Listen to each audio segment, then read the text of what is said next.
Well guys, what if I told you that we, around the world, have a new trend?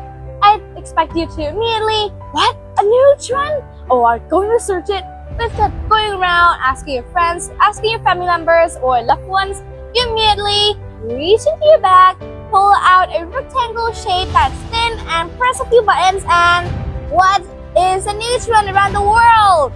Of course, you know, the rectangle thing, that is of course our new phone. You know, why did I mention this? Because, well, around the world, the new trend is the schools are banning their phones. Think, oh really? That is so hard. Because who can part with their devices? I mean, for example, my friends in 5th grade, they even bring the phones around like, that's my treasure. Don't even think about touching it, like that. Okay, so let me think of a few schools that are making that ban and making that rule. Let's see. Alright, let me look up on CNN. CNN, where is it? Alright, in Virginia, there's a school that makes students hand their phones, get them into the pouches, zip them up, and lock it.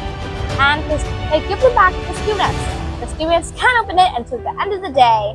Okay, so you know they think that, okay, that might work. The students are very cooperative, but not really. It's a very rocky start. Like for example, the teachers who walk into the school at the cafeteria there in Virginia, they said they're banging around. The students are taking those pouches and banging them on the walls just to get access to the phones. Well, you think that, ooh, that's so harsh.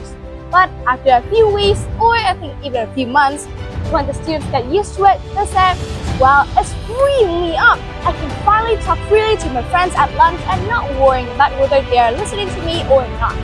Okay? Or they're making new friends and interacting with each other more and more. That's good, right? Do you think that, well, can I just use my phones? There are some good sides to it, right? Alright, you have a point. I'm going to list all the good things, and of course, on the flip side, there are some bad things. First, you can use your phones to find some friends on the internet. Like, find me some friends who loves to read some books, Harry Potter books, and let's see, scared of ghosts too. Okay, and you hit enter, and you find lots of friends who also have that, like reading books and scared of ghosts, just like you. Or you can also use the internet, your phone, laptop, or whatever electronics you have, right there in your pouch, your handy little pouch, and just research all of those informations you need for your homework. I'm going to research it. What is this? The square root of, let's see, the square root of this number was the square root of blah blah blah, stuff like that. And you will just get your information to do your homework. So those are the good sides of using the phones and electronics. But on the flip side, there's some bad things too. Like for example, when you're at school, the teacher is saying, class, today we're going to have a new member. Come here please, this is Lily, and we're going to learn multiplication. And when she looks down to the class, you know what she sees? The class is devastatingly, they are in their phones. I'm going to scroll for TikTok, I'm going to surf here. Alright, there's a new trend. Instead of listening to her, they're busy just looking at their phones. So that's bad, right?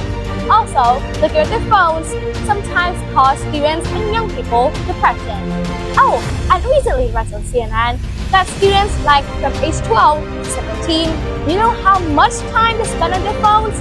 I'm going to tell you, they spend 4 hours or more on their phones and electronics. That's, let's say, too much time.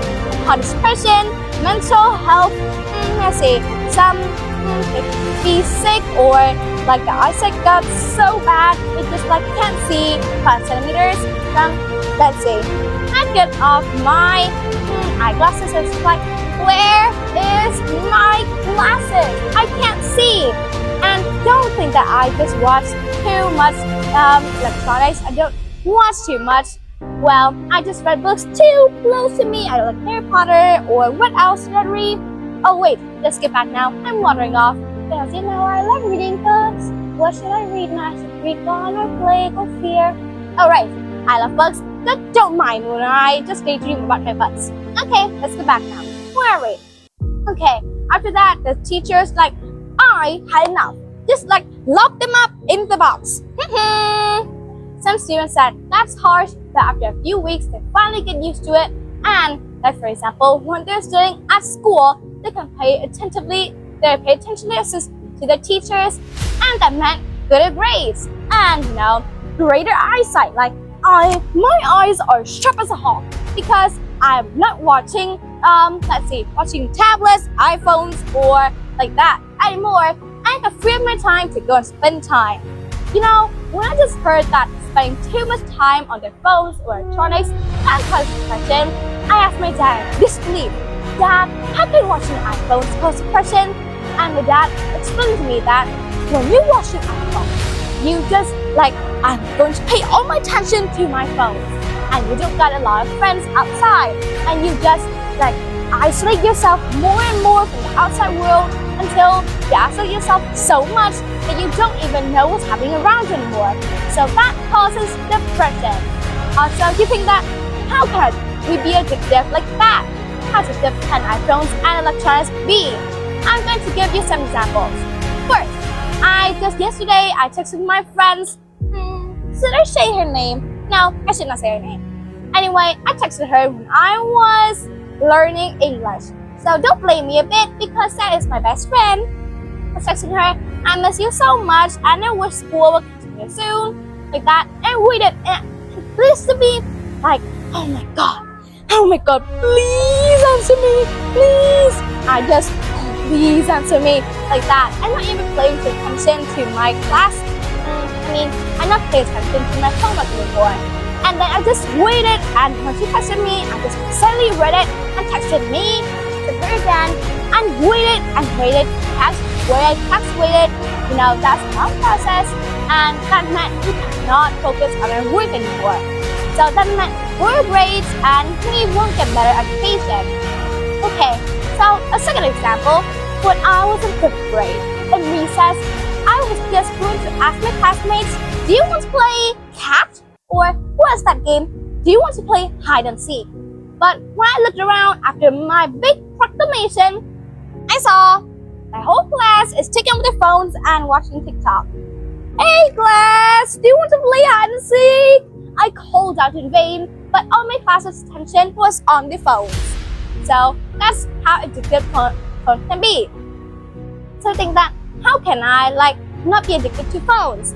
Well, you should make up rules for yourself, not asking your parents to make up rules, because when you make the rules yourself, you find that it's going to be pretty easier to follow them. So I think that 2 or 3 hours on the phone per day is really enough, and that's so much hours on the phone to limit it to 1 hour. Maybe. Okay, with that, set some rules for yourself. So now, goodbye. I'm going to research more about this on CNN Now.